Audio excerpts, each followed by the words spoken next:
JKB back with another episode. Today on the show I'm reviewing new Pokémon Snap. Thank you to Nintendo for the review copy. As I've stated before online, I'm 40 years old, meaning I grew up with the Nintendo Entertainment System, the Sega Master System, and of course the Super Nintendo and Genesis, but there was a system that came out a little later when I was a little bit older called the Nintendo 64 that introduced me to 3D Mario, but also introduced us to the original Pokémon Snap. Now, I definitely want to be clear with you guys that I never played the original game on the Nintendo 64, and I never really had that affinity for Pokémon. The franchise seemed like it was a little too old for me, but let's be honest, it was because I hated reading, and I didn't really understand the numbers on the original Game Boy games. I had no idea what an RPG was, and I've said that on the show before. And I like being honest with you guys, I really didn't like RPGs because it involved a ton of reading, and in school I had a hard time with that. So now you're listening to a 40-year-old man who owns 4 Nintendo Switch systems who's playing a copy of new Pokémon Snap in his room alone. So let's get into what the game is about. It is essentially it's like if you went to Jurassic Park and took photos of the dinosaurs, except the dinosaurs are Pokemon and they're not going to eat you. At the beginning of the game, you're introduced to a professor and his assistant who are going to help you take the photos of the Pokemon. Now, to be clear, what this game is an on-rails photography game. And I know that sounds crazy because I sat here thinking, how is this going to be fun? Because I never played the original, and I know a lot of you have real deep-rooted emotions in that game for some odd reason.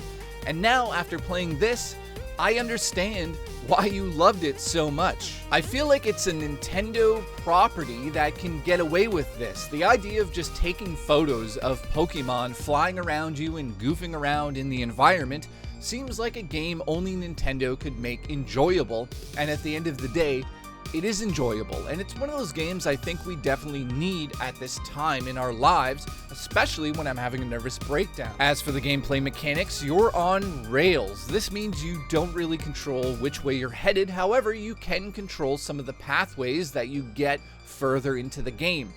As for the locations, you have tons of locations, from snow-covered hills to deserts to jungles. You're going to see tons of Pokemon, and oddly enough, this is so relaxing. The game is about researching the Pokemon and taking photos of them. You have the ability to scan them as well using the same camera system, learn about them, and then take photos. The important part here is that there's 4 distinct sort of things that the professor wants out of the photos, and that's how you'll be judged, such as, is the Pokemon in frame? Are you zoomed in? Are there more than one Pokemon? Is the Pokemon doing something interesting?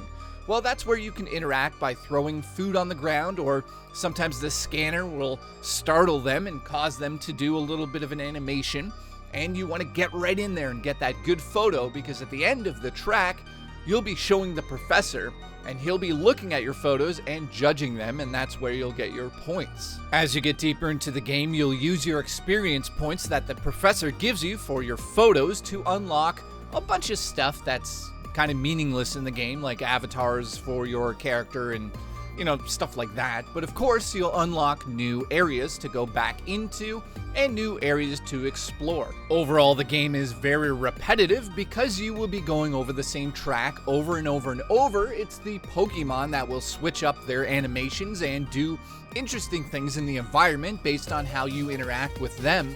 It's also cool to see the Pokemon interacting with each other. Now, overall, in terms of should you play this game, it's something different from the Pokemon team, and we haven't seen this for over 20 years now. It's really a simulator game where you just watch Pokemon and take photos of them. There's not too much to it. And in saying that, do you want to spend the money on it? Well, I gotta say that I had a great time with the game. While it's very repetitive, because again, you're just taking photos of Pokemon, there's something magical about going in to the same environment over and over and watching it sort of evolve over time, watching, well, not the Pokemon evolve, but watching them do new things with each other in the environment or new animations, and it's kind of adorable at times and super peaceful. And I should also bring up that they introduced ability to actually print the photos that you take in this game on a physical printer that you can purchase as well. So it's kind of cool to be able to do that, but it's not something I put my money into unless I was a super hardcore fan of Pokemon. Now, of course, there's online features to the game, which lets you kind of look at other people's photos and sort of see what really gets the most points. So that's kind of important in the game as well if you're going out to really collect the most points based on the photos you can take. Overall, it's a very chilled experience, and if you're a fan of Pokemon since a young age, this is kind of a dream game because you get to hang out with your Pokemon. I mean, it's very close to virtual reality in a sense, but you're on rails. I could basically see this becoming a VR game in the future if Nintendo ever went down that path. It'd be the perfect game for VR.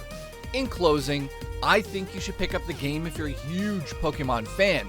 If you're sort of just a casual player that likes collecting Pokemon in the mainline games, you might find this game to be a little bare bones in its gameplay mechanics, and the content is here because you will notice that the Pokemon do a ton of different things on screen for you, and there's tons to take photos of.